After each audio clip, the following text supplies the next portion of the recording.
मेरा नाम है उत्कर्ष सिंह और मैं स्वागत करता हूँ आपका हमारे इस प्यारे से चैनल संघर्ष पर। कल हम लोगों ने इलेक्ट्रिकल रेजिस्टिव सर्किट्स के जी एडवांस में कुछ सवाल किए, चूँकि हम लोगों ने टॉपिक कवर कर लिया था और आप लोगों ने देखा होगा कि जितने क्वेश्चन थे बेसिकली सब बेसिक से थे, ज़्यादा कठिन नहीं थे।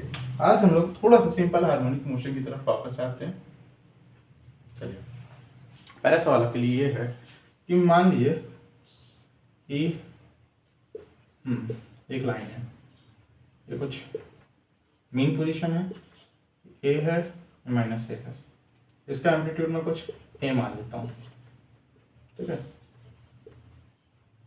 अब साइन के हिसाब से देखें, मैग्नीट्यूड वाइज ए देख लीजिए, साइन के हिसाब से माइनस ए देख लीजिए, वो कोई बड़ी बात नहीं है। मैं ये कह रहा हूँ कि जब ये यहाँ पे था, ये मान लीजिए पोजीशन क्या है, a/√2 है, तो मैंने इसको कुछ एनर्जी दे दी, कितनी, half M omega square A square, इतनी एनर्जी मैंने दे दी इसको, ठीक है। जब इस पोजीशन पे आया तो इतनी एनर्जी मैंने दे दी इसको। अब बताना है कि इसका एम्पलीट्यूड क्या हो गया होगा, ट्राई करिए। भाई मैंने इतनी एनर्जी दे दी तो इसका एम्पलीट्यूड क्या हो गया होगा, ये आपको बताना है, ट्राई करिए।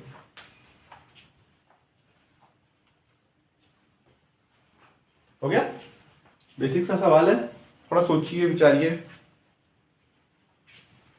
चलिए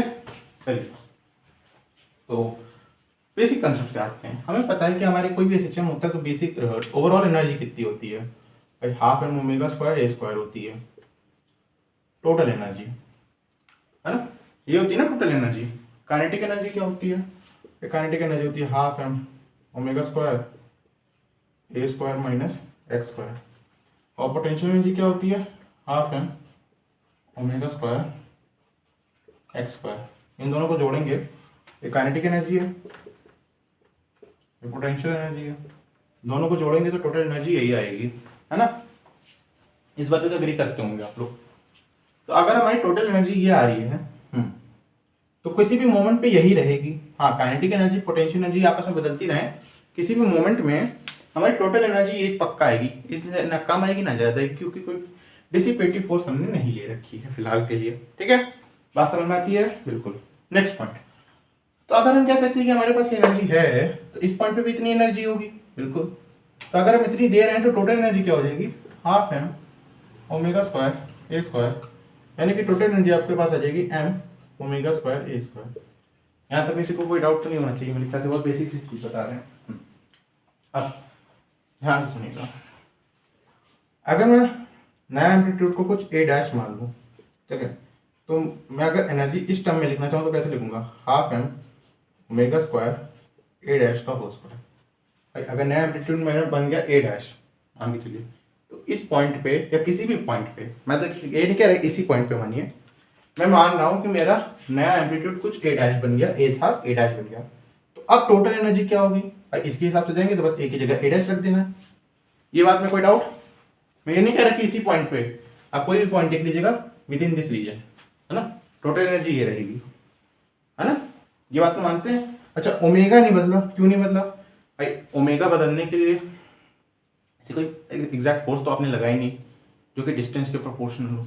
बात समझिएगा, अभी हम जे एडवांस के एक सवाल देंगे, उसमें ये बात बहुत ध्यान से बहुत विस्तार से देखेंगे कि ओमेगा कब बदल सकता है, ओमेगा कब नहीं बदलता है। फिलहाल ओमेगा यहाँ पे नहीं बदल रहा क्योंकि आपने कोई डिस्टेंस प्रोपोर्शनल फोर्स नहीं दी। फिर से मैं शब्द बोलूंगा, डिस्टेंस प्रोपोर्शनल फोर्स। समझाएंगे जब जे एडवांस का सवाल करेंगे, वहां पे ज्यादा अच्छे समझ में आएगा।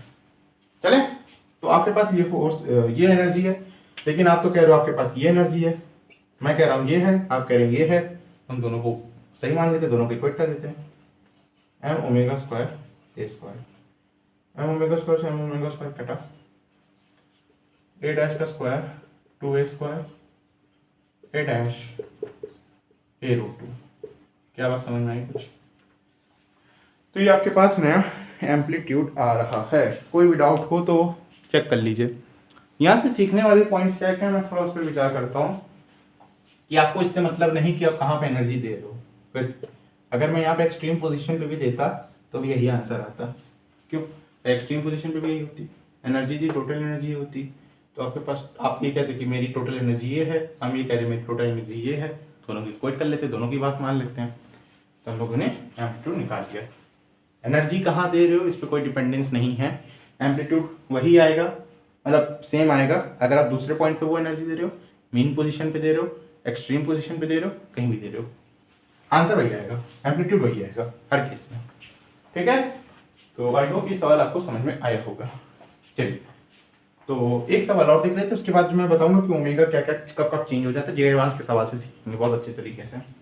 तो नेक्स्ट सवाल ये है कि ओरली ये सुन लीजिए, भाई आपकी जो पोटेंशियल एनर्जी है ना, मीन पोजीशन और एक मिनट, आपकी जो पोटेंशियल एनर्जी है वो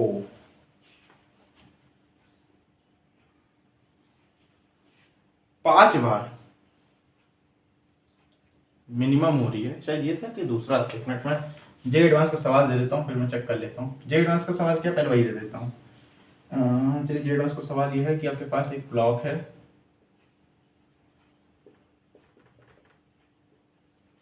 ठीक है, ये ब्लॉक है, मास एम है बढ़िया सा, ये के है स्प्रिंग कांस्टेंट। अच्छा, यहाँ पे आपने इसको क्यू चार्ज दे दिया, क्यू चार्ज समझते हैं, क्यू चार्ज दे दिया जिसका कोई सिग्निफिकेंस अभी नहीं है, लेकिन अब हो जाएगा क्योंकि मैं इलेक्ट्रिक फील्ड भी दे रहा हूँ।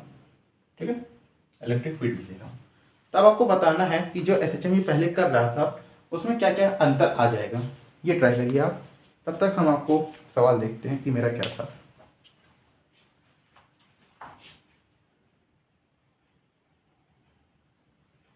हो रहा है,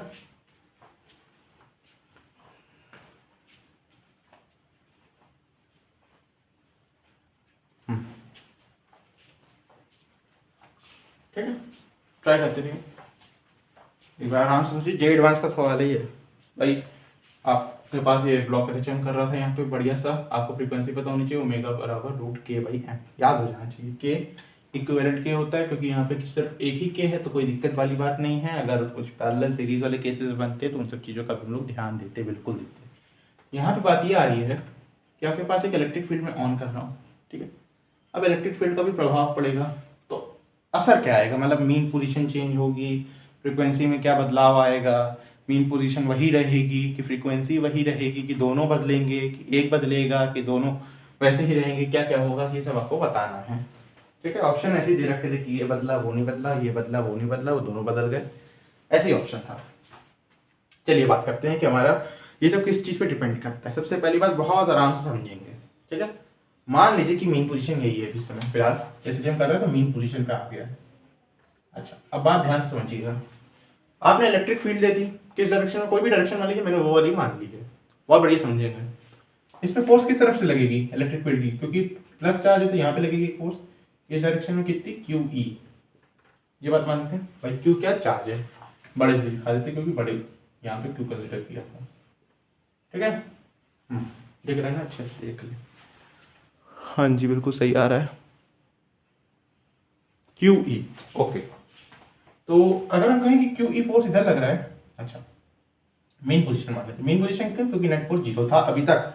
कब तक, क्योंकि अच्छा मेन पोजीशन इनिशियल मान रहा हूं मैं, क्योंकि भाई ब्लॉक एसएचएम कर रहा था, यहाँ पे दिखाता हूँ, अरे अभी मत खत्म हूँ, ब्लॉक एसएचएम कर रहा था तो ये मैं मेन पोजीशन मान रहा हूँ, वैसे ही मेन पोजीशन मैंने मान ली है। अच्छा, अब क्या होगा भाई, क्यू ई फोर्स लग रहा है तो ये पुश करेगा, कहीं अंदर आता जाएगा, ब्लॉक के पास वेलोसिटी आएगी, धीमे धीमे आगे जाता जाएगा, आगे जाता जाएगा, ये बात मानते हैं। हाँ, जैसे ही आगे जाएगा स्प्रिंग को क्या करेगा भाई, कंप्रेस करेगा, स्प्रिंग लगाएगी बाहर की तरफ फोर्स के एक्स, इस तरफ फोर्स लग रही क्यू ई, इस बात में कोई डाउट नहीं। अच्छा, कहीं ना कहीं के एक्स धीमे धीमे बढ़ेगा, क्योंकि डिस्टेंस एक्स बढ़ेगा तो कि एक्स बढ़ेगा। अभी क्यू ई इनिशियली बड़ा है, लेकिन कहीं ना कोई टाइम पे तो बराबर हो जाएगा। अच्छा, उस समय कोई फोर्स लगेगी क्या इस पे, एमजी ना बोल देना, ज़्यादा दिमाग ना लगा देना एमजी तो इस पर वो इन्वॉल्व भी नहीं है। चलो एमजी मान भी लो लग रही है, तब भी नॉर्मल भी तो लग रही है, नीचे एमजी कोई कह दे वो भी बता देते हैं, कोई कह एमजी लग रही है, एमजी के साथ ऊपर नॉर्मल भी तो बैलेंस कर रहा है, क्या कोई नेट फोर्स आ रही है इस पर, मैं ये पूछना चाह रहा हूँ। नहीं, बिल्कुल नहीं, कोई नेट फोर्स नहीं आ रही, तो हमारी मेन पोजीशन कहीं ना कहीं मेरे ख्याल से आगे आ जाएगी भाई, अब तो आगे आएगी, क्योंकि अगर आप इस मेन पोजीशन को देखोगे कि तो यहाँ भी फोर्स लग रही है, कौन सी, क्यू ई। हाँ, पहले अगर चार्ज इलेक्ट्रिक फील्ड ना होती तो यही मेन पोजीशन थी, लेकिन अब मेन पोजीशन थोड़ा शिफ्ट हो जाएगी। उसका पूरा कारण आराम से समझा दिया, आराम से देख लीजिए। अच्छा, फिर क्या होगा भाई, वेलोसिटी आ चुकी होगी मेन पोजीशन तक क्यू ई की वजह से, है ना। अब आगे जाएगा तो ये फोर्स बड़ी है, अभी फोर्स रिटार्ड करेगी उसके वेलोसिटी को, ये बात मानते हैं। तो कहीं ना कहीं जाके ये रुक जाएगा क्योंकि वेलोसिटी को रिटार्ड हो रही है। मान लीजिए यहाँ पे 0 होगी वेलोसिटी, ये एक्सट्रीम पोजीशन है।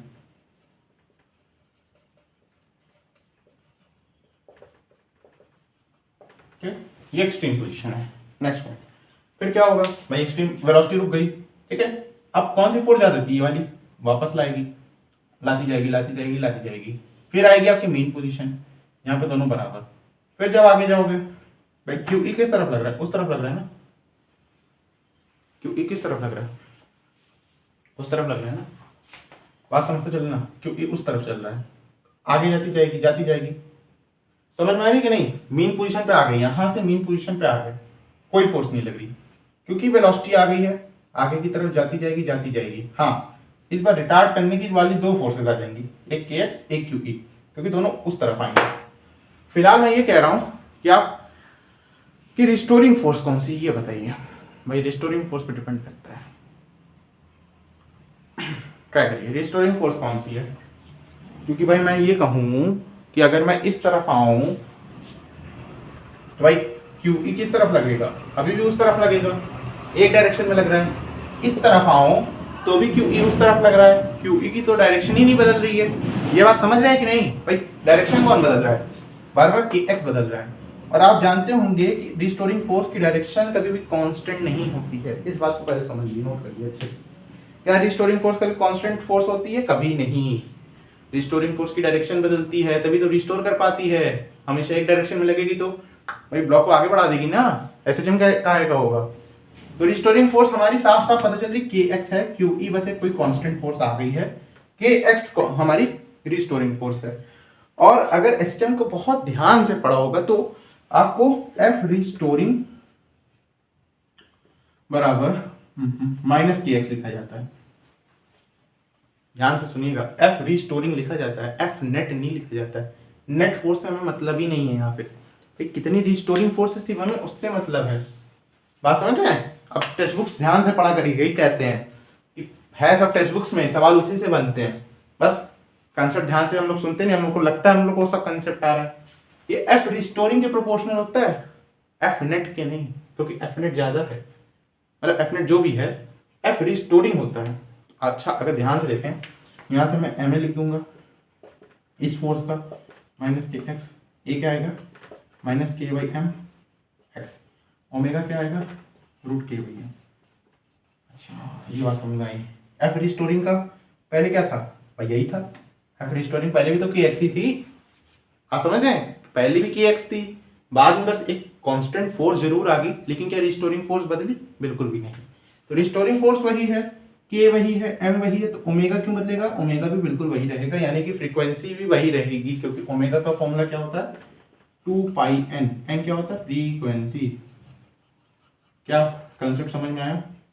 हाँ, तो सवाल में था कि आपका क्या क्या चेंज हो रहा है भाई, देख लीजिए आपकी मेन पोजीशन चेंज हो रही है, मेन पोजीशन शिफ्ट हो जाएगी, फ्रीक्वेंसी नहीं बदलेगी। अच्छा, तो फिर फ्रीक्वेंसी बदलती कब है, इसको भी दे देते हैं।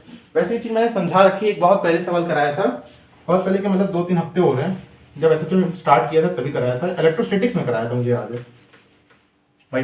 मैंने एक सवाल दिया था, आपको याद होना चाहिए, नया याद हो तो मैं थोड़ा सा एग्जांपल दे रहा हूँ उसका। यहाँ पे मैं एक रखता था चार्ज, यहाँ पे मैं रखता था चार्ज, ये सीधी सी बात करते हैं इसको। अगर आपके पास कोई ऐसी फोर्स आ रही है जो डिस्टेंस के प्रोपोर्शनल है, तो फ्रीक्वेंसी चेंज हो जाएगी। जैसे रिस्टोरिंग फोर्स तो डिस्टेंस के प्रोपोर्शनल आती है ना। ऐसी कोई एक और फोर्स आ जाए, कांस्टेंट फोर्स नहीं, जब मान लीजिए कुछ एफ आ गया, हाँ कुछ भी मान लेता हूँ, समथिंग टाइप एक्स आ गया, यहाँ कुछ लिखा होगा एक्स टाइप आ गया, तो आपकी मीन क्या कहते हैं ओमेगा चेंज होगा। आप समझ रहे हैं, एक्स के प्रोपोर्शनल आना चाहिए, बस इस बात का ध्यान रखिएगा। हाँ जी, तो वो सवाल जो था मुझे याद आ चुका है मेरे दिमाग में, तो सवाल को देख लेते हैं फिर वीडियो को वाइंड अप करते हैं। सवाल क्या था, बहुत बेसिक से था, सुन लीजिए। आपकी जो पोटेंशियल एनर्जी है ना, पोटेंशियल एनर्जी एसएचएम में जानते हैं, वो चेंज हो रही है मैक्सिमम से मिनिमम कितने समय में, 5 सेकंड में।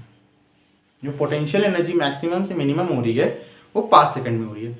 तो आप उस एसएचएम का टाइम पीरियड बताना, ट्राई करिए। हो गया बेसिक सा सवाल, जल्दी स्टार्ट करते हैं। भाई मैक्सिमम कहाँ होगी, ज़्यादातर एक्सट्रीम पोजीशन में। बेसिक एग्जांपल ले लीजिए, यहाँ पे मैक्सिमम होगी, मिनिमम कहाँ होगी, मीन पोजीशन में। मैक्सिमम से मिनिमम कहाँ हो रही है, 5 सेकंड में, यानी कि यहाँ से यहाँ जाने में 5 सेकंड। कितना टाइम लगता है यहाँ से यहाँ जाने में, T/4 जानते हैं ना, T/4 आपको 5 दे रखा है, टी की वैल्यू क्या आ जाएगी 20 सेकेंड। बेसिक सा सवाल था। चलिए तो आज हम इस वीडियो को यहीं वाइंड अप करते हैं। आई होप आपने इस क्वेश्चन से काफ़ी कुछ सीखा होगा। ये एडवांस का सवाल था, काफ़ी अच्छा था। हमारे कब ये चीज़ ध्यान, सबसे इंपॉर्टेंट चीज एफ रिस्टोरिंग होता है, यहाँ पे एफ नेट नहीं होता है, ये बात सोचने वाली। तो कांस्टेंट फोर्स आ जाए अगर भाई, अच्छा सीखने वाली कंक्लूजन क्या है, तो मेन पोजीशन को चेंज कर सकती है, क्या पता हो भी जाती है, लेकिन आपकी वो नहीं चेंज होती, ओमेगा नहीं चेंज होता, तो फ्रीक्वेंसी नहीं चेंज होती, तो टाइम पीरियड नहीं चेंज होता। ठीक है, तो खेलते रहिए, हंसते रहिए, पढ़ते रहिए। ओम साई राम।